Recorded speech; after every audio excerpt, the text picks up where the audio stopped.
김연경이라는 우리나라의 여자 배구 선수가 있습니다.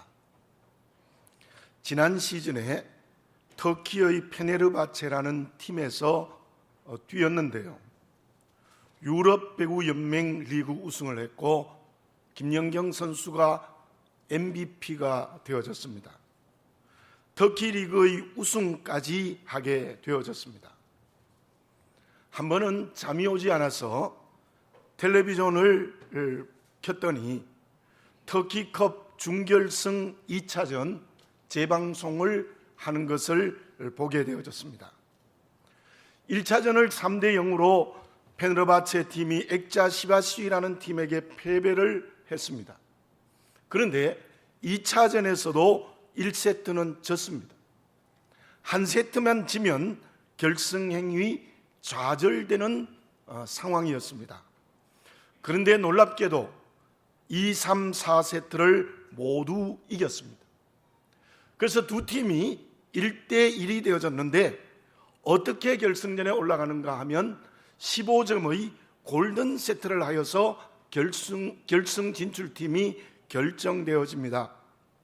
그런데 그 경기에서도 14대10으로 페네르바체 팀이 밀리고 있었습니다. 이길 수 없는 상황입니다. 그런데 그때 기적이 일어났습니다. 그 경기를 뒤집어서 16대14로 이긴 것입니다. 그리고 결승에 올라서 간단하게 1, 2차전을 3대0으로 이기고 챔피언이 되어졌던 것이지요. 저는 그 경기를 보면서 느낀 것이 있었습니다. 실력만이 아니었습니다. 승리의 방법이 집중력이라는 사실을 다시 한번 알게 되어졌습니다. 운동 경기만이 아닐 것입니다. 모든 인생의 길이 그러합니다. 특별히 믿음의 길은 어떻습니까? 무엇이 우리를 믿음으로 살게 합니까?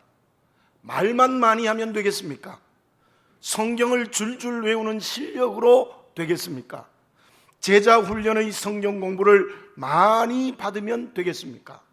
물론 그러한 것도 분명히 필요합니다. 그런데 그보다도 더 중요한 것이 있습니다. 오늘 본문의 말씀 18절 하반절에 이런 말씀이 있습니다.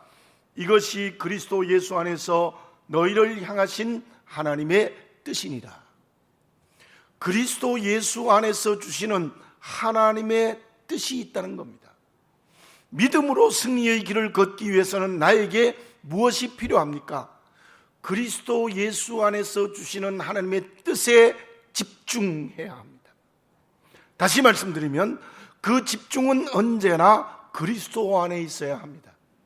그리스도 밖에 있으면 안 된다는 것입니다.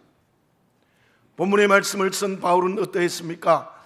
그는 그리스도 안에서라는 말을 그의 서신에서 164회나 고백하고 있습니다. 바울은 어떤 사람입니까?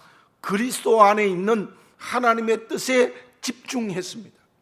그리스도 밖에 있는 것, 눈에 보이는 것에 마음이 뺏기지 않았다는 겁니다. 바울은 분명히 좋은 대접을 받을 때도 있었을 것입니다. 또한 복음 증거를 성공할 때도 있었을 것입니다. 그러나 돌에 맞아 죽을 뻔한 적도 있고 매를 맞고 감옥에 갇힌 것도 한두 번이 아니었습니다. 그러나 바울은 그 외적인 환경인 좋은 대접을 받든지 돌에 맞든지 복음 증거에 성공을 하든지 감옥에 있어도 어떤 것에도 매이지 않았습니다. 주 안에 있는 하나님의 뜻에 집중했다는 것입니다.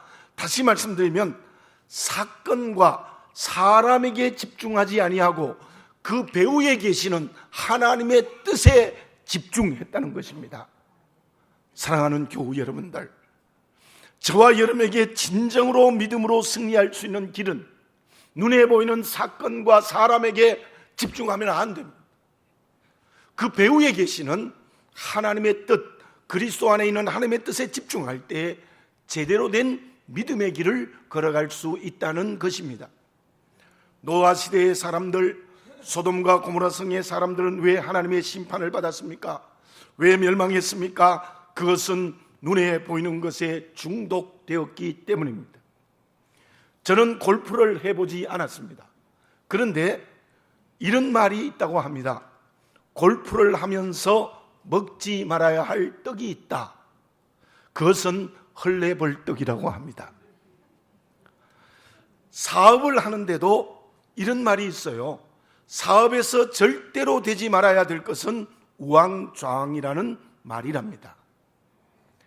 눈에 보이는 것에게 집중되면 안 됩니다. 눈에 보이는 것 때문에 헐레벌떡하고 우왕좌왕하면은 그것이 믿음의 길을 제대로 걸어가는 것이 아닙니다.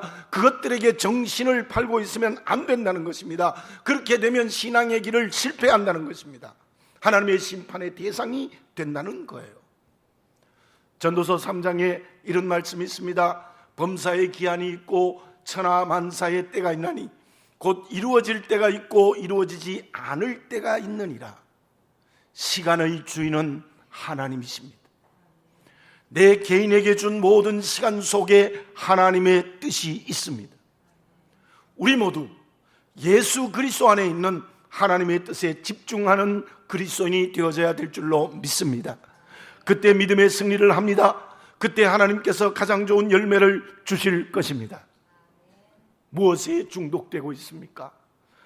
정말 예수 그리스도 안에 있는 하나님의 뜻, 사건과 사람 배후에 있는 하나님의 뜻에 집중할 때 진정 믿음의 길을 제대로 걸어가는 그리스도인이 될 수 있을 줄로 믿습니다. 그러면 그리스도 안에 있는 하나님의 뜻에 집중하는 사람은 어떤 사람입니까? 제가 말콤 그레드웰의 책에 대하여서 이야기한 적이 있습니다. 그 중에 이런 내용이 또 있습니다. 다윗과 골리앗의 싸움에서 다윗이 승리한 이유가 무엇입니까? 다윗은 하나님의 능력으로 싸웠고 골리앗은 자기의 힘으로 싸웠기 때문에 다윗이 이겼다. 분명합니다.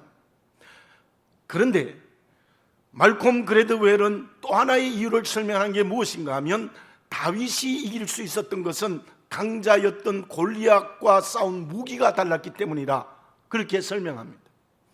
골리앗은 칼과 단창으로 나왔는데 다윗은 전혀 다른 물매와 돌을 가지고 나갔습니다. 약자가 강자를 이기기 위해서는 싸우는 무기가 전혀 달라야 된다는 것이 말콤 그레드웰의 주장입니다. 물론 우리는 다윗이 이긴 것은 하나님의 능력이라고 믿습니다. 그와 함께 전혀 다른 무기였다는 점에도 배울 것이 있습니다. 사단을 이기기 위하여 사단과 똑같은 무기를 가지고 싸우면 백전백패합니다. 사단과 전혀 다른 무기를 가져야 합니다. 그것이 바로 하나님의 뜻이라는 무기입니다. 그 무기는 세상 사람들과 전혀 다른 무기입니다. 그래서 우리가 하나님의 뜻에 집중할 때에 세상도 이기고 사단도 이기고 자기를 이기게 된다는 것입니다. 그렇다면 오늘 본문의 말씀에 나타난 하나님의 뜻이라는 무기가 구체적으로 무엇입니까? 본문의 말씀에 나타난 그대로입니다. 항상 기뻐하는 겁니다. 쉬지 말고 기도드리는 겁니다. 범사에 감사하는 것입니다. 어떤 성경학자가 본문을 이렇게 주석을 했습니다. 항상 기뻐하고 쉬지 말고 기도하고 범사에 감사하는 것이 그리스도 예수 안에 있는 하나님의 뜻의 내용인데 그 세 가지는 세 가지가 아니라 하나이다. 그것은 마치 성부, 성자, 성령이 한 분인 것처럼 그 셋은 하나이다라고 말합니다. 항상 기뻐하는 사람은 쉬지 않고 기도하는 사람입니다. 범사에 감사하는 사람이라는 것입니다. 쉬지 않고 기도드리는 사람은 항상 기뻐합니다. 범사에 감사하게 되어져 있다는 겁니다. 범사에 감사하는 사람은 항상 기뻐하고 쉬지 않고 기도드릴 수 있다는 것입니다. 오늘이 2017년 상반기를 감사하는 예배를 드리고 있습니다. 오늘 이 감사 예배를 드릴 때에 범사에 감사하는 하나님의 뜻대로 사는 것이 무엇입니까? 세속에 중독되지 않는 것이 무엇이겠습니까? 그것은 언제나 기뻐해야 하고 쉬지 않고 기도드려야 된다는 거예요. 기쁨과 기도가 없으면 범사에 감사할 수 없습니다.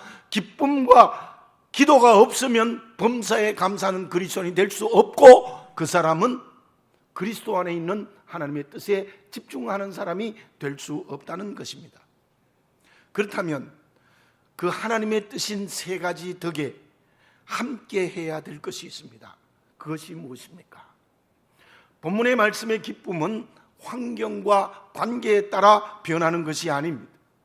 어떤 환경과 관계에서도 기뻐하는 것입니다. 그런데 어떤 환경과 어떤 관계에서 기뻐하기 위해서는 어떻게 해야 될까요? 성령이 내 마음에 주시는 평강이 있어야 됩니다. 우리가 인사하는 샬롬, 성령이 주시는 평강이 있을 때에 항상 기뻐하는 거예요. 성령이 주시는 평강이 없으면 기뻐할 수 없습니다. 그 사람은 범사에 감사할 수 없다는 거예요. 주님이 부활하셔서 두려워서 떨고 있는 제자들에게 주신 것이 평강입니다. 평강할지어다. 그 음성을 듣고 제자들이 크게 기뻐했습니다. 사랑하는 교우 여러분들, 주님이 주시는 평강, 성령이 주시는 평강을 마음의 선물로 받으시기를 바라겠습니다. 그래야 언제나 기뻐합니다. 그 사람이 범사에 감사하는 사람이 될 수 있다는 거예요. 다시 말씀드리면 범사에 감사하는 사람은 마음에 성령이 주시는 평강이 있어야 된다는 거예요. 오늘 다시 한번 성령이 주시는 평강을 체험하시는 여러분들이 되시기를 바라겠습니다. 그래야 그리스도 예수 안에 있는 하나님의 뜻대로 살 수 있다는 거예요. 그리고 쉬지 않고 기도드려야 범사에 감사할 수 있다고 했는데, 쉬지 않고 기도드린다는 게 무엇입니까? 쉬지 않고 기도드린다는 것은 물론 24시간 계속해서 기도만 하라는 뜻은 아닙니다. 그 말씀의 뜻은 이러합니다. 하루에 시간을 정하고 다니엘처럼 그 시간에는 기도드려야 합니다. 그리고 살아가는 하루의 모든 시간이 하나님께 온전히 의지해야 된다는 뜻입니다. 그런데 쉬지 말고 기도하라는 게 무엇입니까? 내 영이 살아있어야 된다는 거예요. 영이 살아있어야 기도합니다. 영이 살아있지 않으면 기도하지 않는 겁니다. 영이 살아있는 게 기도입니다. 기도는 영이 살아있는 거 아닙니까? 영이 살아 움직여야 되지, 잠들거나 병들면 그 사람 기도할 수 없습니다. 기도할 수 없기 때문에 그 사람은 범사에 감사하지 않습니다. 다니엘서 6장 10절에 이러한 말씀이 있습니다. 다니엘이 이 조서에 도장이 찍힌 것을 알고도 자기 집에 돌아가서는 윗방에 올라가 예루살렘으로 향한 창문을 열고 전에 하던 대로 하루에 3번씩 무릎을 꿇고 기도하며 그의 하나님께 감사하였더라. 아멘입니다. 저를 따라서 한번 해봅시다.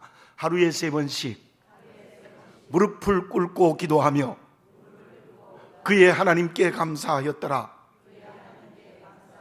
보십시오. 이 다니엘은 무릎을 꿇고 기도하는 곳에 감사가 동행했다는 거예요. 무슨 말입니까? 다니엘의 영이 살아있었기 때문에 그는 끊임없이 기도했고 그 기도가 이미 감사의 기도였다는 사실입니다. 다니엘은 영이 살아있었습니다. 다니엘은 성령이 주시는 평강이 그 마음에 충만했습니다. 그러므로 그는 범사에 죽을 줄 알고도 사자의 먹이가 될 줄 알고도 그는 감사했다는 거예요. 아브라함이 우리의 믿음의 조상입니다. 우리가 본받아야 할 덕이 많이 있습니다. 그러나 실수도 많이 했습니다. 성경에 기록된 것을 보면 2번이나 아내를 누이라고 속였습니다. 자기가 살려고. 그 이유가 무엇입니까? 환경과 관계에 매였기 때문이에요. 왕궁이라는 환경, 왕이라는 높은 자리에 앉은 사람이 두려웠기 때문입니다. 그때 아브라함의 영이 살아있지 않았습니다. 그때 마음속에 성령이 주시는 평강이 없고 하나님의 뜻보다는 자기 판단에 의지했던 거예요. 그것이 바로 아브라함이 믿음의 길에서 탈선하는 이유였습니다. 모든 일에 감사하는 것은 항상 기뻐하고 쉬지 않고 기도드려야 됩니다. 마음에 성령이 주시는 평강이 없으면 범사에 감사할 수 없습니다. 영이 살아있지 못하면 모든 일에 감사할 수 없습니다. 오늘 감사의 예배를 드리면서 성령의 은총을 체험하시기 바라겠습니다. 성령이 주시는 샬롬을 선물로 받으시기 바라겠습니다. 그래서 항상 기뻐하시기 바랍니다. 언제나 영이 살아있어 기도드리시기를 바라겠습니다. 그러므로 어떤 환경과 관계에서도 감사하는, 그리스도 안에 있는 하나님의 뜻에 집중하는 그리스도인이 되어져야 될 줄로 믿습니다. 로마서 12장 2절에 이런 말씀이 있습니다.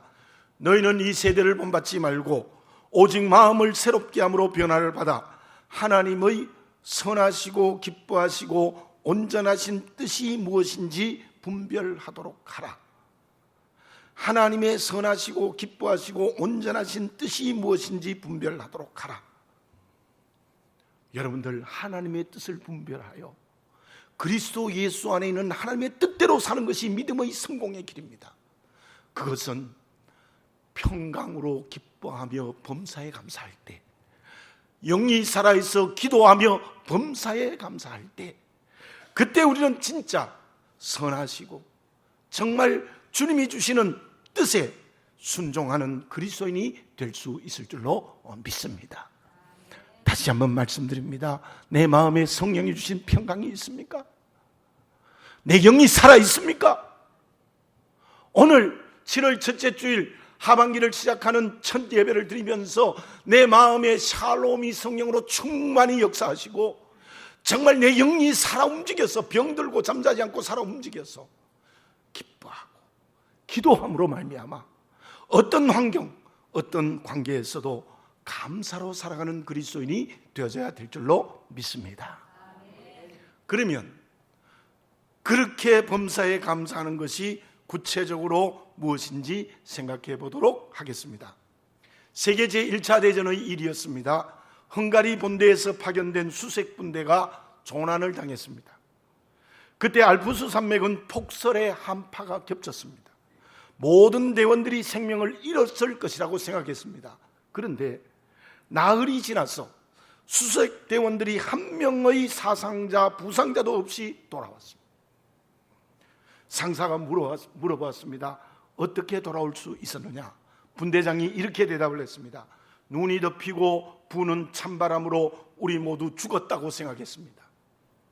그런데 분대원 중에 한 사람이 알프스의 지도를 가지고 있었습니다. 그 지도를 따라서 본대에 무사히 올 수 있었습니다. 그렇게 보고를 했습니다. 그런데요, 더 놀라운 일이 있었습니다. 나중에 알고 보니 그 지도는 알프스의 지도가 아니라 피레네 산맥의 지도였습니다. 이게 세계에서 불가사의한 이야기로 하나 남아 있습니다. 피레네 산맥의 지도를 가지고 알프스 산을 무사히 내려왔다는 거예요. 이게 불가사의한 일이래요. 저는 그것을 글로 읽으면서 이러한 생각이 들었습니다. 어떻게 하면 제대로 된 믿음의 길을 걸어갈 수 있을까? 그것은 내 인생의 지도가 아니다. 어떤 지도를 보면 내 인생이 믿음의 길을 제대로 걸어가면 되겠는가? 믿음의 선진들의 지도를 따라가면 되겠구나. 더 나아가서 우리 예수님이 살아가신 삶의 지도를 따라가면 되겠구나라는 그런 생각이 그 글을 읽으면서 나도 모르게 머리에 번쩍 들었습니다. 여러분, 믿음은 내 인생의 지도로 성공하는 게 아닙니다. 주님이 걸어가신 삶과 인격의 지도를 따라가면 믿음의 길을 성공할 수 있을 줄로 믿습니다. 자, 그렇다면 우리 주님께서 범사에 감사하는 모범을 보여주셨는데 그 주님의 감사는 어떤 감사였습니까? 주님이 잡히시기 전의 기도가 요한복음 17장입니다. 26절의 기도는 전부 하나님 아버지께 감사드리는 기도예요. 아들로 아버지를 영화롭게 하옵소서. 내게 주신 사람들에게 내가 아버지의 이름을 나타내었나이다. 그들은 아버지께서 내게 주신 것입니다. 아버지께서 내 안에, 내가 아버지 안에 있습니다. 십자가를 앞에 두고 기도하신 것입니다. 주님은 사명을 앞에 두고 하나님께 감사의 기도를 드렸습니다. 그런데 그 감사의 기도의 성격이 무엇입니까? 먼저 감사했다는 거예요. 아직 십자가 지시지 않았는데 십자가를 앞에 두고 먼저 하나님께 감사의 기도를 올렸습니다. 우리 보리떡 5개와 물고기 2마리로 5,000명을 먹이실 때 아직 보리떡 5개, 물고기 2마리밖에 없어요, 손에는. 근데 5,000명을 먹여주실 것을 먼저 살해하시고 감사의 기도를 먼저 드린 거예요. 우리의 기도가 어떻습니까? 아기가 태어나면, 아기가 걸으면 감사하겠습니다. 학교 가면 공부 잘하면 감사하겠습니다. 나중에 크면 좋은 배우자 만나면 감사하겠습니다. 주시면 감사입니다. 오늘 범사에 감사라는 말씀은 그 말씀 안에 중요한 감사의 뜻이 있습니다. 그것은 먼저 감사하는 것입니다. 북을 쳐야 군대가 출동하지 않습니까? 주님이 내 인생의 지도는 먼저 감사하라는 것입니다. 물론 2017년에 상반기를 주신 은혜에 감사드립니다. 그러나 오늘 이렇게 감사해 보십시오. 후반기에 주실 은혜를 감사하며 먼저 감사하는 여러분들이 되시기를 바라겠습니다. 하나님의 전능의 능력이 우리에게 축복하실 것입니다. 하나님의 영원하신 손이 우리의 삶을 붙들어 주실 것입니다. 그것을 믿고 먼저 감사하는 그리스도인이 되시기를 바라겠습니다. 그러면 하나님께서 더 크게 이 하반기에 응답해 주실 줄 믿습니다. 본문의 말씀에 범사에 감사하라는 이 말씀에서는 먼저 감사하는 것이 범사에 감사하는 자세입니다. 항상 기뻐하는 것, 그거 먼저 감사하는 거예요. 정말 영이 살아있다는 것, 그는 먼저 감사하는 겁니다. 또 하나의 범사에 감사하는 것은 말씀 그대로 모두 감사하는 겁니다. 모두 감사하는 겁니다. 주님의 감사의 두 번째 지도는 모두 감사하는 것입니다. 주님은 십자가를 앞두고 감사하셨습니다. 뿐만 아니라 5,000명을 먹이는 기적에도 감사하셨습니다. 예수님의 감사의 기도를 보십시오. 모든 환경, 모든 관계에서 감사의 기도를 끊임없이 드렸습니다. 대머리를 가진 사람들이 모였습니다. 제가 언제 한번 얘기했던 것 같은데 한 번 더 합니다. 우리는 감사할 수 있을까? 몇 사람이 이렇게 말했습니다. 대머리가 되어서 부자가 되어서 감사한다. 샴푸나 비누를 제약하니 감사한다. 근데 신앙이 좋은 어떤 사람이 이렇게 말했다고 합니다. 하나님이 내 머리를 너무 많이 쓰다듬어 주셔서 머리카락이 없어져서 감사합니다. 또 엘리사가 대머리예요. 엘리사를 닮아서 감사합니다. 그런데요, 옆에 있는 교회 다니는 사람이 이렇게 말했다고 합니다. 하나님의 일을 줄여드려서 감사합니다. 무슨 뜻인지 아시겠어요? 하나님은 머리카락까지 세신다고 했었는데 나는 머리카락이 없으니 하나님 세시지 않아도 되니까 하나님의 일을 줄여드려서 감사한다. 그런 말이 있습니다. 아마 웃자고 만든 이야기일 것입니다. 그러나 그 이야기 속에 모두 감사한 뜻이 있지 않습니까? 참으로 우리는 어리석습니다. 어린아이처럼 좋은 것 주면 감사하고 조금만 어려우면 원망합니다. 광야의 이스라엘 백성들을 비판할 자격이 없어요. 다니엘은 불뭇불에 죽을 줄 알고도 하나님께 감사의 기도를 드렸습니다. 하나님은 지금 우리에게 말씀하십니다. 감사의 조건을 수없이 주었는데도 너는 왜 감사하지 않느냐? 도리어 감사할 일이 별로 없는 너는 나에게 감사하는구나. 우리는 감사하지 않을 수 없어요. 건강해요? 감사합니다. 병들어요? 하나님의 뜻이 있습니다. 눈에 보이는 병이 아니라 그 배후에 계신 하나님의 뜻이 있기 때문에 감사해야 돼요. 부자해서 감사합니까? 가난해도 하나님의 뜻이 있어요. 감사해야 돼요. 자녀가 잘 되었어요. 감사해요. 자녀가 힘들고 어려워요. 그곳에 하나님의 뜻이 있습니다. 감사합니다. 믿음의 선전들의 감사의 지도, 우리 주님의 감사의 지도는 전부 모두의 감사입니다. 우리가 모두 감사해야 됩니다. 디모데전서 4장 4절과 5절에 이러한 말씀이 있습니다. 하나님께서 지으신 모든 것이 선함에 감사함으로 버릴 것이 없나니 하나님의 말씀과 기도로 거룩하여짐이라. 하나님이 내게 주신 것 버릴 게 없어요. 다 감사의 조건이라는 것입니다. 저와 여러분들 오늘 이 맥주 감사 예배 2017년 상반기를 주신 은혜 감사하고 2017년 하반기를 주시는 은혜 감사하는 먼저 그리고 모두 감사하는 그리스도인이 되어지시기 바랍니다. 그 사람이 진정 그리스도 안에 있는 하나님의 뜻을 이루는 하나님의 그릇이 될 수 있을 줄로 믿습니다.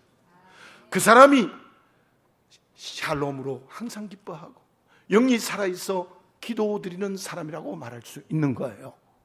여러분들 먼저 감사합시다. 그리고 모두 감사합시다. 왜요? 우리 아버지 하나님은 전능하시니까요. 결과는 어떠합니까? 로마서 8장 28절에 이런 말씀이 있습니다. 하나님을 사랑하는 자, 그 뜻대로 부르심을 입은 자들에게는 모든 것이 합력하여 선을 이루느니라. 그 뜻대로 부르심을 입은 자들에게는 모든 것이 합력하여 선을 이루느니라. 제가 이 말씀을 한 번은 무지개 빛깔로 설명해 드린 것이 있습니다. 7가지 색깔이 다 다르지만 어울려서 너무너무 아름답다는 거예요. 건강하고 병들고, 잘 되고 못 되고, 부자이고 가난하고, 자녀가 잘 되고 못 되고, 성공하고 실패하고, 그 모든 것이 합력하여 선을 이루게 된다는 거예요. 어떤 사람이 되면 그리스도 예수 안에 있는 하나님의 뜻대로 살기만 하면 이 축복받는 그리스도인이 되어져야 될 줄로 믿습니다. 범사에 감사하는 사람에게는 언제나 모든 것을 통하여 가장 좋은 것이 열매 맺어지는 하나님의 축복이 임재되어질 줄 믿습니다. 지금 여러분들은 하나님의 뜻대로 살아가고 있습니까? 지금 저와 여러분들은 예수 그리스도 안에 있는 하나님의 뜻대로의 믿음의 길을 걸어가고 있습니까?